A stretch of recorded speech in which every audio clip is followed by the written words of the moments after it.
on the road to freedom. I followed behind Mama, holding onto the back of her shawl so I wouldn't stumble. Real quiet, we passed rows of cabins and then ducked down quickly into the woods nearby. Mama moved so fast I could barely keep up, and as we ran, I kept looking behind, hoping no one was following. Up above, the owls called out, and beneath our feet, branches and twigs cracked and snapped with each step. We stopped now and again to catch our breath and then continued. The cloths on my feet didn't hold, so I had to run barefoot. So remember, think about the situation they were looking for. Places, it's winter, it's cold, and she has no shoes on her feet. She's running barefoot. I didn't wear shoes on the plantations, and my feet were rough and hard, but I could still feel every rock on the freezing cold ground. We ran for so long and so far, I was sure we were in the north by now, but Mamma said we still had days and days to go. I didn't tell Mamma, but I wasn't sure I could take another step. I knew Mamma was tired too, but thinking about what was behind us kept her going. We reached a spot where the ground got soft, and I knew we were close to water. Croaking frogs and slithering sounds were all around us, and tree branches hung low as we pushed moss out of the way and walked through the river's edge.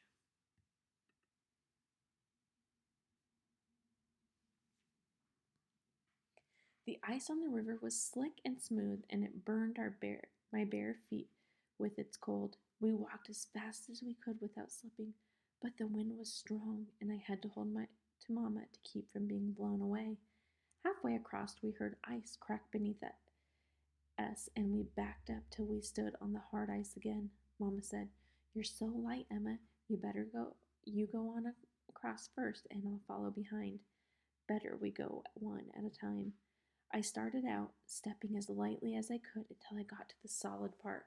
But when Mama crossed, all I could hear was the cracking until she stopped, frozen and scared. "Walk on your toes, Mama," I yelled from where I stood. But just as Mama went to take a step, the ice broke. She jumped off the broken piece onto another piece, and then another. From what I could see, she hopped from one foot to the next, trying to keep from slipping into the water. I stopped breathing, waiting, hoping she'd make it across, 'cause if she stopped, she'd sink into the river for sure. She was closer now, and I stepped forward, reaching my hand to Mama. Only when I felt her hand in mine did I start breathing again, and I hung onto her crying. "It's all right, Emma," she hugged back. "I'm just fine." I looked at her wet skirts where she'd dipped below the ice, and I knew we had to hurry to land. On the other side, I listened to the night sounds all around us, scared of the dark for the first time. Our fingers were stiff with cold, but we gathered up some sticks and leaves, whatever we could find to cover us from the slave catchers before the sun came up. They patrolled the woods and the roads all day and night, hoping to find someone out, away from the plantation, and there was no telling where they'd be and when. Mama pointed to a tree that was broken in half, and we placed the sticks against it, covered it with leaves. Shivering, we squeezed in and lay on the hard ground, covering ourselves with more leaves. We ate some of the ash cake and held each other to stay warm. Ash cake is a cake that is cooked in a fire. It's a really thin cake, and it's covered in ash because it's cooked right on those coals. I tried not to think of my palette back in our cabinet and the warmth of a fire. Mama's eyes were red and puffy.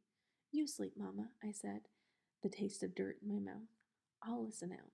"You sure, Emma?" she asked, her voice heavy with sleep.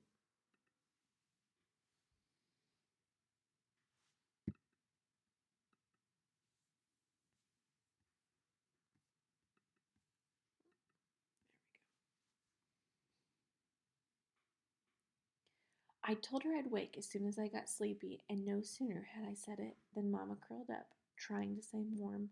While Mama's breath got heavier, I sat up and listened to stay awake.